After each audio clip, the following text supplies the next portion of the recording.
Olá, nação rubro-negra, boa noite. Bom dia também, mas aqui é noite. São exatamente 8 horas e 53 minutos. Estou aqui no estúdio da Rádio Rio Atual, a rádio do esporte, onde eu hoje, essa tarde, fiz a narração de Botafogo 2, Vasco da Gama 0. Bem feito pro Vasco da Gama, né? Tomou mais uma cipuada. E o torcedor do Botafogo gritava lá no estádio: "Arerê, o Vasco vai disputar a Série B". Mas que história é essa, Pedrão? Uma treta rolando entre Gabigol, que mandou o Marcos Braz e mandou tomar, e a briga rolou no intervalo do jogo do Flamengo ontem, no Maracanã, contra o Fortaleza.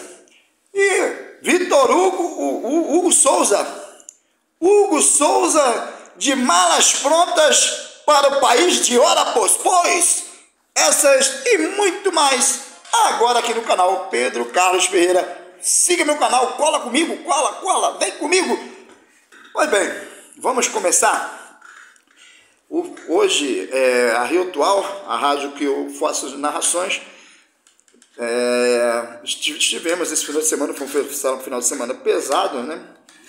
Até então, fizemos a transmissão ontem de Fortaleza e Flamengo, ou Flamengo e Fortaleza, onde o Mengão saiu vitorioso do Maraca, diante de mais de 60 mil pessoas, 64 mil e um pouquinho.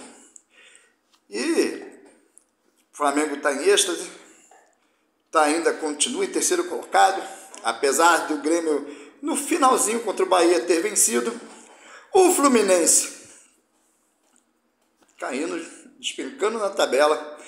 O Fernando Diniz já tem que aprender que na rataria dos treinadores do Brasil não adianta, que não tem nenhum treinador que invente um processo dentro do campo que não seja manjado por outros clubes. Então hoje o Fluminense já pode dizer: cadê aquele Fluminense que jogava o melhor futebol do Rio? Já não é mais, porque todos já manjaram o esquema tático do Diniz. E o que mais dói é ver que deixar o Paulo Henrique Ganso durante um jogo inteiro no banco. Ganso é craque, diga-se de passagem. Mas isso aí não importa para nós, torcida rubro-negra, que nós estamos aí só, meu irmão, nós estamos na captura do Botafogo. O Botafogo, que eu fiz a transmissão hoje, diretamente do Newton Santos, acabei de chegar no estúdio aqui da Rio Atual, e o Botafogo venceu com, diga-se de passagem, Pedro, mas um golaço do Carlos Alberto. A nota triste ficou para o Rafael, que estourou o joelho, tá? O Rafael saiu de maca, chorando muito. Pararam a maca na frente ao banco de reservas do Botafogo. Os jogadores do Botafogo ficaram sem entender e ele desceu para os vestiários. E posteriormente, esse exato momento, o Rafael está numa clínica na zona sul do Rio, fazendo exames de imagem para poder ver, porque independente de nós sermos rubro-negros, nós torcemos para o ser humano. E o ser humano Rafael já passou por lesão, voltou agora a jogar em alto nível, aí sofre de novo. Enfim, como essas ocorrências acontecem no mundo do esporte, eu tenho que noticiar que isso aí pode acontecer também com nossos jogadores. Inclusive foi motivo de... houve uma treta, tá, com o Gabigol, que eu vou falar daqui a pouco, justamente por gramado. É mesmo, Pedrão? Quem se lembra do Chaves, hein? Hugo Souza mete o pé e vai jogar no Chaves, né? Mas não é o Chaves do México, como disse o meu amigo Rafael Melo, do canal Rafa Melo.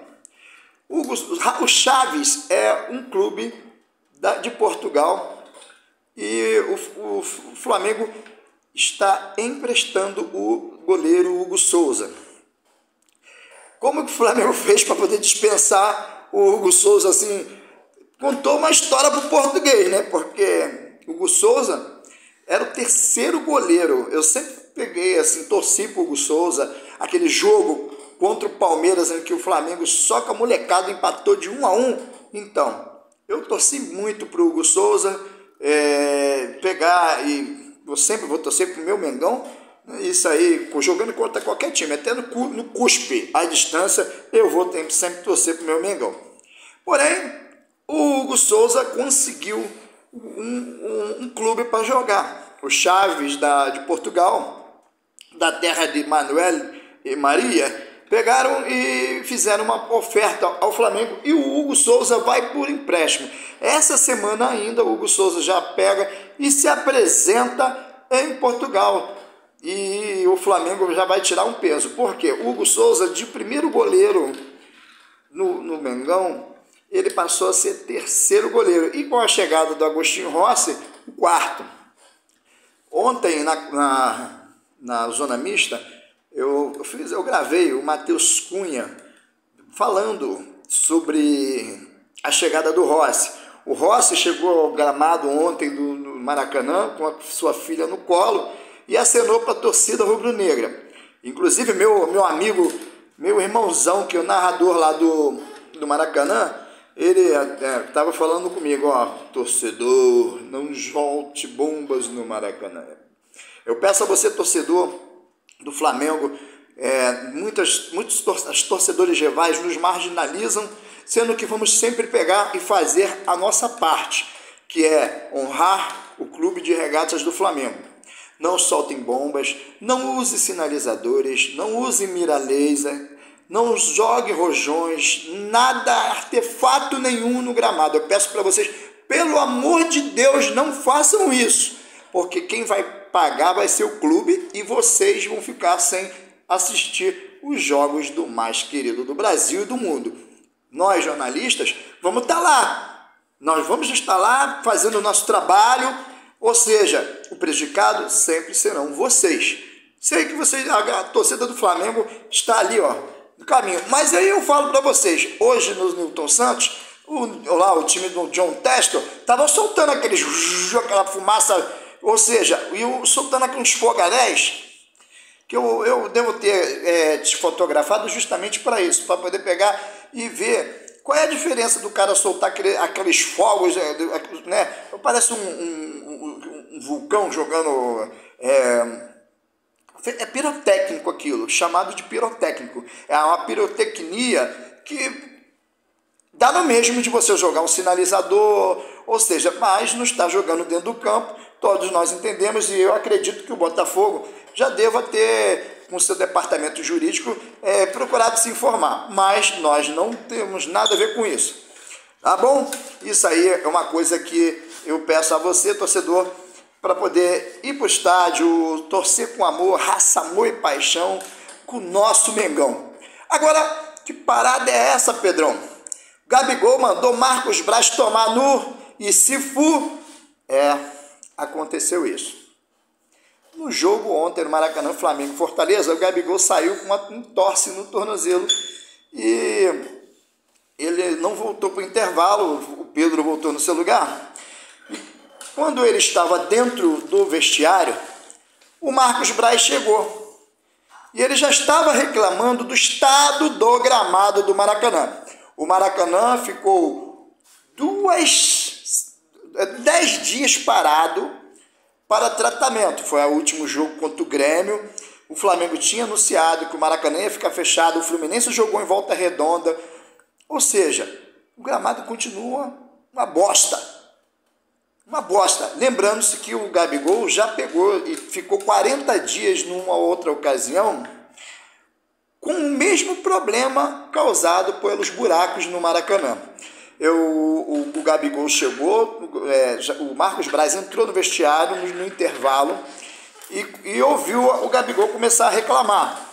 E o Gabigol, que não tem papas na língua, ele chegou e mandou o papo reto mesmo para o Marcos Braz.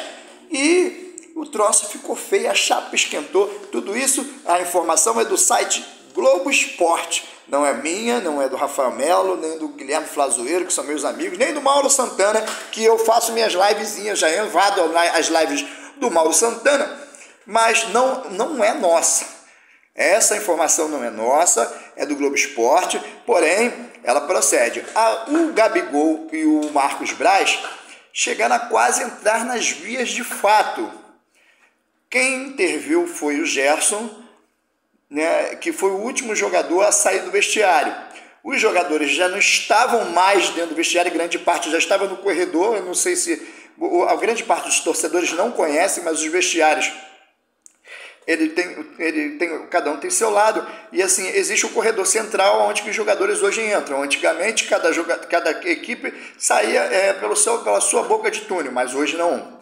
O mesmo túnel tem ligação para as duas equipes. E a equipe do Flamengo já estava ali no corredor central. Por quê? O piso do vestiário é o mesmo piso do solo. E o Maracanã, quando você pega e dá o acesso ao campo, você desce, eu acho que uns 8 lances de escada no corredor central e você anda já direto para o campo.